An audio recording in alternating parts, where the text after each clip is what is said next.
This is Johnny. Hey, buddy. Good to see you. How we doing? Good to see you. Cathcart was right here a minute ago. There they are right there. Yeah, and right Mayor there. is Yeah, right in front of you. okay, perfect.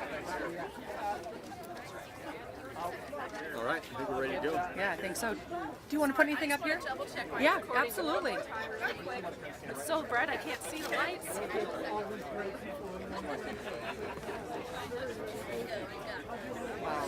That's good. I haven't gotten it out yet.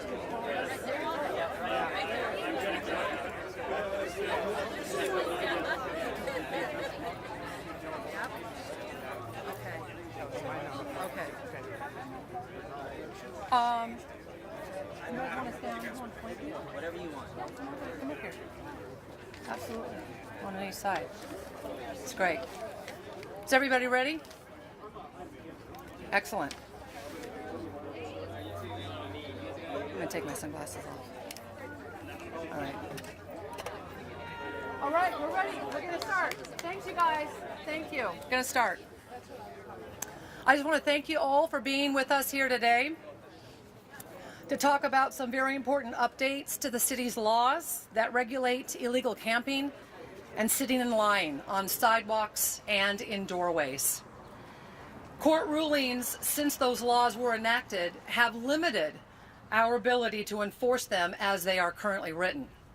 So updates are critical for us to meet those standards and provide the level of community expectation for the safety, health, and wellness for all who use our public spaces. We know from feedback that people are nearly unanimous in their desire for something to be done about public camping. There has been wide-ranging discussions over the past several months about how to update the separate ordinance that regulate camping and sit and lie. Those conversations, let me just tell you, have produced robust and healthy debate. And we have been working on this for several months on how to update those. Granted, there are differing approaches on how we revise the ordinance. That's part of collaboration and healthy debate. But today, based on the totality of those discussions, I am producing provisions that clarify enforcement and set expectations for the protection of public health and safety by designating specific areas where camping, sitting, or lying in public spaces is prohibited at all times, regardless of shelter availability. And I'm pleased to be joined by Council members Michael Cathcart and Jonathan Bingle, and the community members you see behind me, 50 to 60 community members who are here, who have all offered ideas and approaches to these amendments. The changes we're proposing establish clear place and time restrictions in the downtown area, in and around railroad viaducts, around congregate shelters, and along riverbanks. The updates to the separate camping and sit and lie ordinance combine the very best ideas from each of those proposals, including one made just last week by some members of the City Council that accounts for the healthy, safety, and welfare of everyone who uses our sidewalks and public spaces. So specifically, we are proposing changes to the camping ordinance that would prohibit camping at all times in and within 100 feet of downtown railroad viaducts, on city-owned park property, within 35 feet of the Spokane River and Latah Creek, within the downtown police precinct and business improvement district boundaries, and within a half-mile of city-supported congregate shelter. Additionally, the proposed updates would allow enforcement where there is congested foot traffic, fire hazard, damage to infrastructure, or any other safety hazard.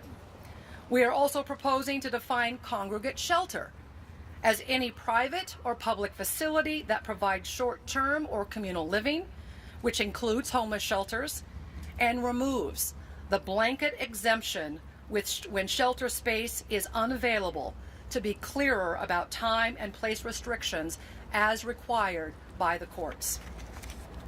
Changes we are proposing to the sit and lie ordinance would remove specific exemptions, including homelessness. That ordinance would continue the sitting and lying prohibition in those spaces between 6 a.m. and midnight. Our camping laws have not been updated since 2018, and sit and lie ordinance since 2014. These practical updates meet the expectations established by the courts and are consistent with the vision we have for our community of safe and healthy neighborhoods and places for our families, employees, and visitors to enjoy the great city of Spokane. A lot of passion and energy has gone into these updates. The good news is that the ideas all started with the same common vision, and how we each arrived there has not been that far apart. So I appreciate the efforts of Council Members Cathcart and Bingle, the community members that you see behind us, who have all contributed significantly to what we are presenting today. Their engagement, insights, and pushback ensure that we have a strong proposal focused on the interests of everyone in our community.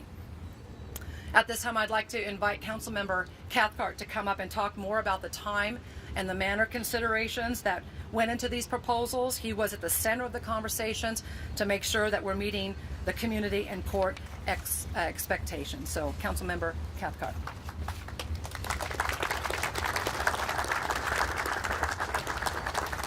Thank you, Mayor. So this plan creates a framework for enforcement that complies with the Martin decision at the Ninth Circuit and puts Spokane on a smarter path forward. I introduced a similar concept in April at the Public Safety and Community Health Committee, and that plan was presented to the Community Assembly in June, to the Chief Garry Neighborhood Council, as well as the East Sprague Business Association in May. The plan presents our community with an opportunity to resume enforcement under certain outlined conditions, and if approved, activities that endanger our vulnerable, unhoused populations, such as urban camping, will be disincentivized. In fact, this is in all actuality a necessary mechanism for assisting those who are unhoused and unsheltered in our community with access to services that will ultimately help them to exit homelessness.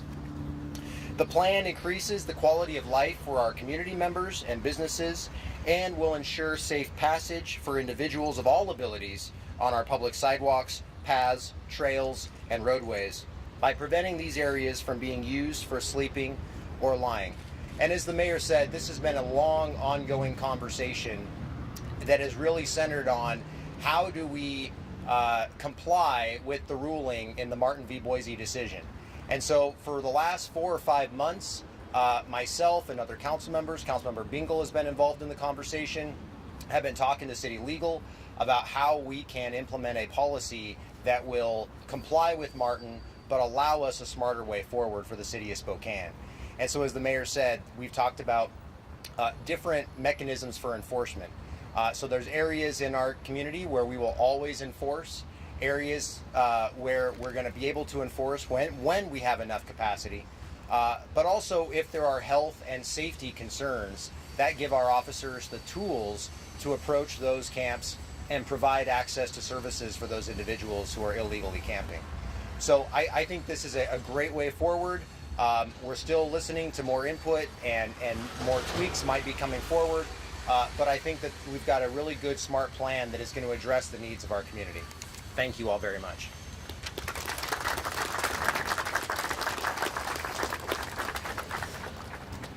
Yes, thank you everybody for being here. I'm relatively new to city government. I know that many people far smarter and better than myself have been working on this issue for a very long time, and I was just happy that in my short time here that I've been able to be a part of this. I want to thank Mayor Woodward and at her direction, her entire administration for the countless number of hours that they have put in on this project. Lots of thought and effort have gone into this. No decision was easy. Every word of this ordinance was scrutinized to make sure that it was both good and legal to be enforced here in the city of Spokane. And so to Mayor Woodward and her administration, thank you very much for your efforts on this. I'm thankful for your leadership in getting this done because this is desperately needed in our city. I want to thank Councilman Cathcart for all the efforts that he's put in into it. As was stated, he's been working on it for months, and I appreciate everything that he's put into it, his heart and soul, and again, his mind has gone into this, and I really appreciate that. I think what needs to be said is that something that we all know and inherently understand is that it's not good for people to be living on the streets. And one of the things that this ordinance does, one of the things that I'm excited about, is that this is a way for us to help connect people to services that they desperately need. This is a way for us to help people in need find the things that they need. I was excited to be a part of this because I knew that this was going to be a very holistic approach that wasn't going to benefit one group of people over another. This is a great step forward for our city, and I'm excited to be a part, and I'm excited to see where our city goes from here. Again, to all the community members who are here, thank you again for all of your time and efforts and thoughts that you've put into it. I think this is a great day for Spokane. I have great hope for this city and the direction that it's moving.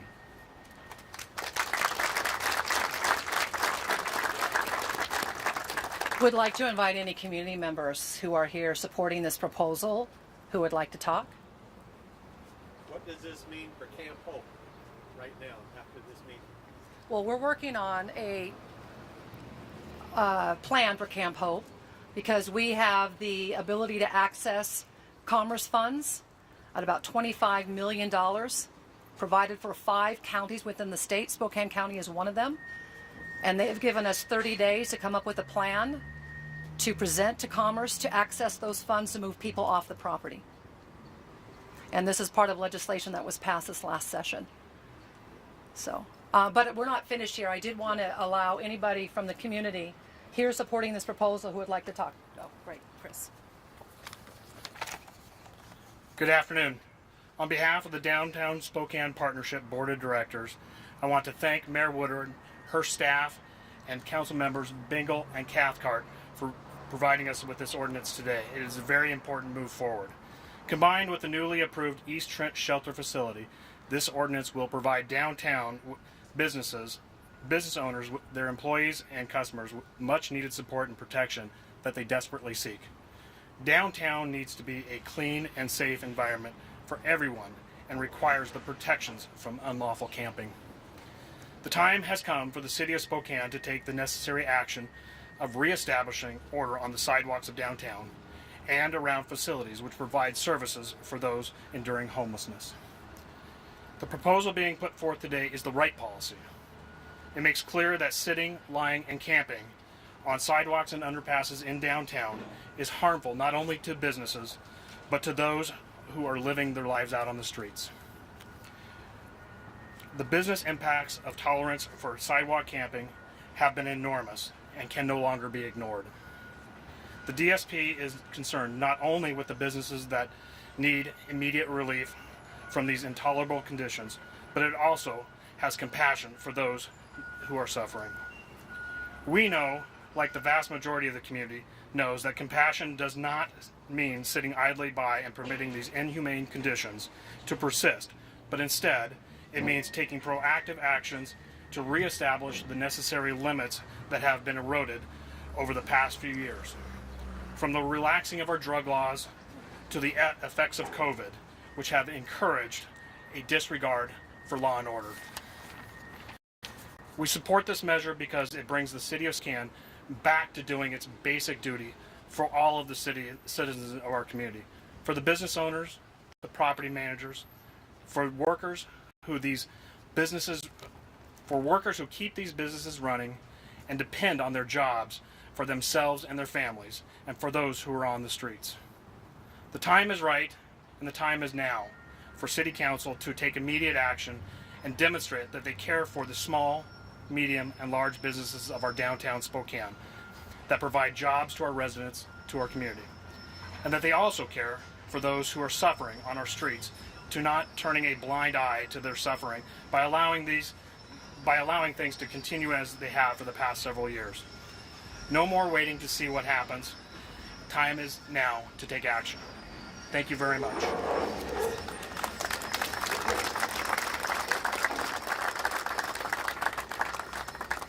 Good afternoon. My name is Katie Bruguet, and I represent Hello for Good. Hello for Good is a coalition of private businesses who are committed to partnering with others to create a clean, safe, and vibrant community in Spokane. As represented by the dozens of businesses and other community members standing behind me, we fully support this ordinance, and we thank the mayor and council members Bingle and Cathcart for their work on this important initiative. It has indeed been a great collaboration with many involved over the course of several months. I echo all of the previous comments and again reiterate that we fully support this ordinance, and we ask the full city council members take this opportunity to help us create a vibrant Spokane like we once had.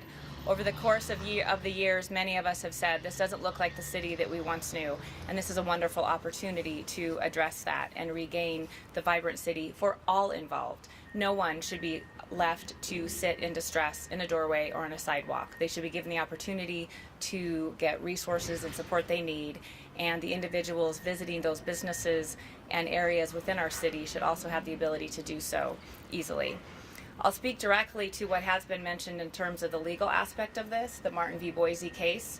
This law does comply with both the spirit and the letter of that decision. No one will be thrown into jail. No one will be forcibly removed from their families. No one will have their belongings confiscated. This will be done like the SPT does, with respect and dignity in support and enforcement of this ordinance. This ordinance also addresses our reality. When you look around downtown, we are a compact urban environment. There is no room for people to sit, lie, or camp and allow other people to do their businesses. In a recent polling study, 96% of those surveyed said that homelessness was a major issue for them. 62% of them said sitting, lying, and camping was a major concern for them as well. If you can see this in red, this is the area within Los Angeles that was designated as a no sit or lie zone. It has not been successfully challenged in court. We anticipate that our ordinance will not be successfully challenged in court as well. This ordinance is part of a multifaceted plan to address homelessness, with the goal being to improve everyone's lives within the city, and I look forward to the City Council embracing this. Thank you.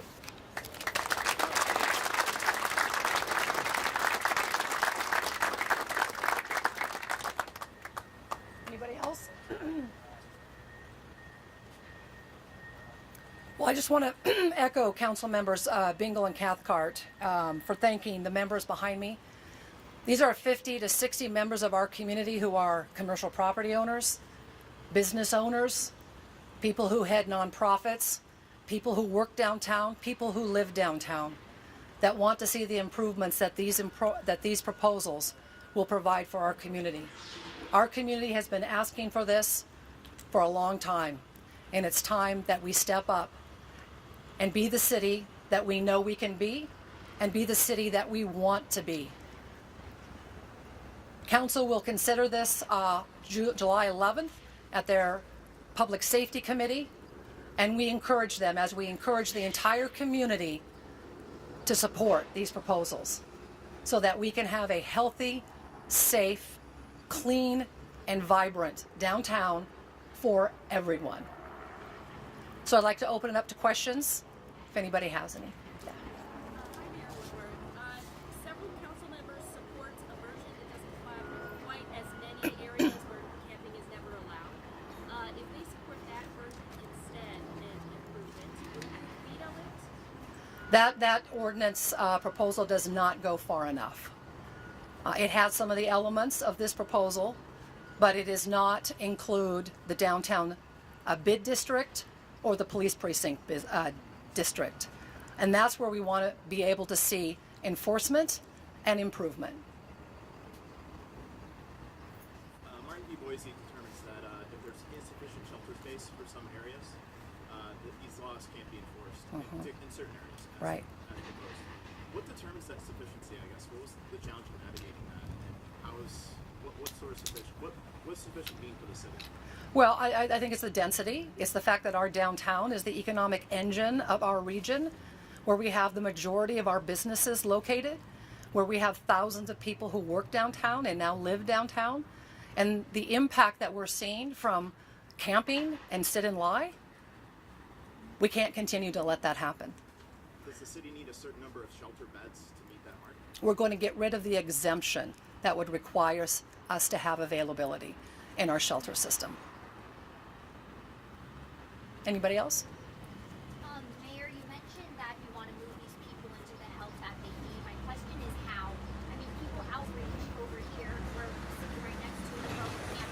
How are you going to move people into help that they need if they don't want it and they won't do it on their own?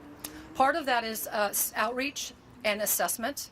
That's a big part of moving people off of any washed-out property or under a viaduct or any of that. So that's one of the first steps. And then having the emergency housing for them to access right away. And then connecting them to the services that they need. We make it easy to be homeless.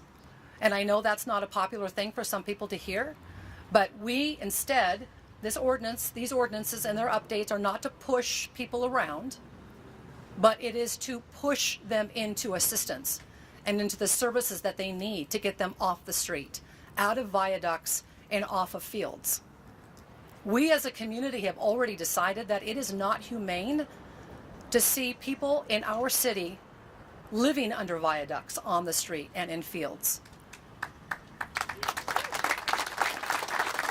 And it is our desire to do everything. We are a compassionate community. It is our desire to do everything we can to get them connected to the services they need to move them along in their journey of exiting homelessness.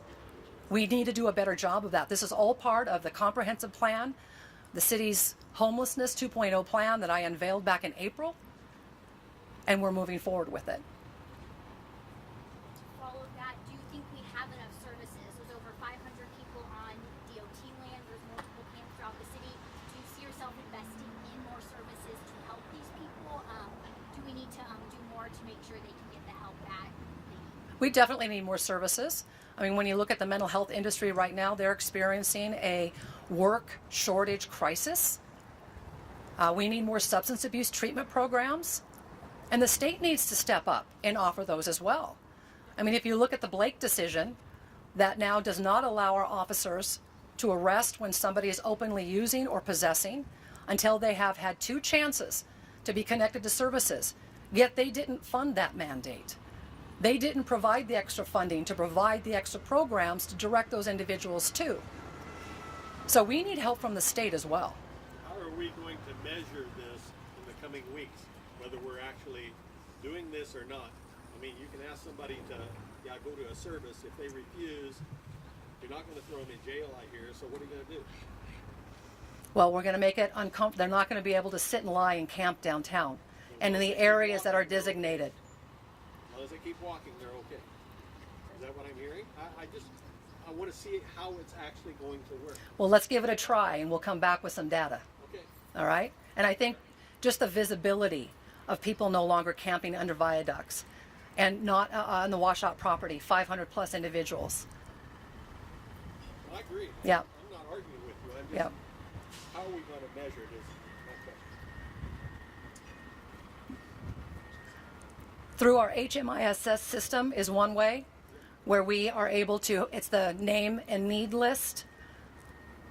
It's a name and need list as part of our CMIS and HMIS systems that we use regionally for the homeless, where we identify individuals, assess them, and then follow them along in their ability to get connected to services. That's one way. And we do that with youth homelessness. We do that with young adult homelessness. We do that with veteran homelessness. And in all those demographics of homeless, we've seen homelessness go down. So. What's the earliest that we could see this ordinance potentially go into effect following the July 11th discussion?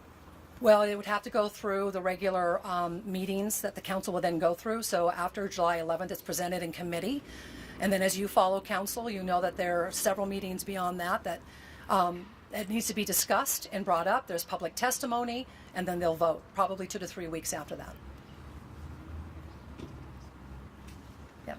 In the current version that's on the books right now, there's an exception for disability and constitutionally protected activities like protests, like the camp that was in front of City Hall a couple years ago. And this version does not have them. And so is there room for compromise and challenges outside of Martin versus Boise on moving everything like this? I would have to have our legal department to weigh in on that. That's not something that, yeah. Anybody else, Greg? Will the fences stay up if an ordinance is passed? Will the fences stay up under the viaduct? We'll see. That was a pilot project. So we're going to see. They've been successful to date. But if this ordinance goes through and we see the impact that we want to see downtown, they will be removed. One more question. So this camp over here, WSU owns the land, DOT owns that property. I've spoken with both of them who have not taken steps to move campers from their property. I guess what role will you play if the owner of the land isn't moving that, if it's not city-owned property? If that makes sense. Well, much like the WashDOT, we'll be able to go in and still do assessments and try to connect people to services. So if people do set up camps on property that you don't own, you couldn't have them move. No, I can't. That's up to the owner of the property. But we can go in and offer them connection to services. And that's what you would do at WashDOT if they don't have people move over here. You're saying that this ordinance, as it currently is, it wouldn't really affect the camps we currently have. No, it would not. No. We're talking about city-owned park property, the downtown bid district, the downtown police precinct, viaducts, half mile from any congregate shelter. Do you have a comment for these large businesses, the university, DOT, who are not taking steps to move campers or encouraging them to take those steps? What is your comment? Well, we would like to be in partnership with them to get people who are camping on their properties connected to services. That's something that we're doing with WashDOT and Commerce Department and the entire region. So we're working with the valley and the county and the city, all working together to move those individuals off, even though that's not city-owned property. You don't think people would just set up camp somewhere else? People would realize, oh, this is not city-owned, I can move here? Well, we have to identify first where they can't camp or sit and lie. And that's you cannot make every square inch of your city not allowable for people to camp. I mean, that's what Martin v. Boise says. You cannot criminalize homelessness. But we need to do a better job of identifying where it's not allowed, where it is prohibited. And that's what these two proposals hope to do. Updates. About your conversation Friday at U District. Well, that's right. Brian and I were just at the U District on Friday, talking to individuals at the WSU property that you just mentioned, and asking them what would it take for you to get help, and they were very, very specific about what they wanted. And so we're taking some of that feedback into the operation of the shelter on Trent, which, by the way, July 11th will be the last thing that the council will consider in support of that shelter, and that is approval of the operators, those that are operating that shelter, physical shelter itself, and then the support services as well. But they indicated that they don't want to be in a space that is too large, but if we can provide smaller pods within the shelter so that they can uplift their community and go in there, they would be very interested in being connected to services. You mentioned viaducts. Do you have any plans to put fences under all the viaducts and bridges that the city is in control of? Well, Tim, we've got them in two places right now, as you know. And hopefully, Tom, excuse me, I was close. We have them in two viaducts right now, as you know, and that's a pilot project. If this ordinance goes into effect, we won't need those fences. That's not my question. My question is, do you plan to put fences under more viaducts and bridges? Tom, my answer is, if we don't have people camping under viaducts, we won't need fences. How do you plan to keep people from camping under viaducts? I think the proposal is pretty clear. Is it instantly, excuse me, step back, is it instantly going to stop people that evening? Or do you already have some way of coordinating with the police department to have them come in that evening and have the people removed? You mean as soon as this ordinance goes into effect, the updated ordinance? No, I mean on a daily basis after the ordinance goes into effect. Oh, we will be enforcing it, absolutely. Yeah, how do you stop it on that night basis instead of the next day? We'll just watch this play out. Okay, so Thanks for the questions, Tom. I appreciate it. Anybody else? If you move forward with this ordinance, I guess without shelter beds included, or at least sufficient shelter beds to accommodate all those unsheltered in Spokane, where's the expectation that these people are going to go? Some of them don't want shelter beds. That's the reality. If we thought we had to, or had the responsibility to create as many shelter beds as there are homeless, they don't all want to go to shelters. The conversations that have been had out at the washout property have indicated that. They've been very clear. So we're going to do a good job of using the system and the amount of beds that we have now by transitioning people out so that we can create space for people to move in. You will never have enough beds for every single person who is homeless. You just won't. So we have to do a better job of utilizing the system that we have right now. And that's getting to functional zero, where you have as many people exiting the system as are now entering. So you don't have to continue to build more shelters and provide more beds. That's a successful homeless shelter system. And that's the goal. And so where do you expect these people to go then, if they can't camp in our downtown spaces? Into shelters. That's the goal. To push them into shelters and get the treatment that they need, whatever that treatment is, or assistance. Well, thank you for coming, and I appreciate all the community members who are here to support what we're trying to do. Thank you.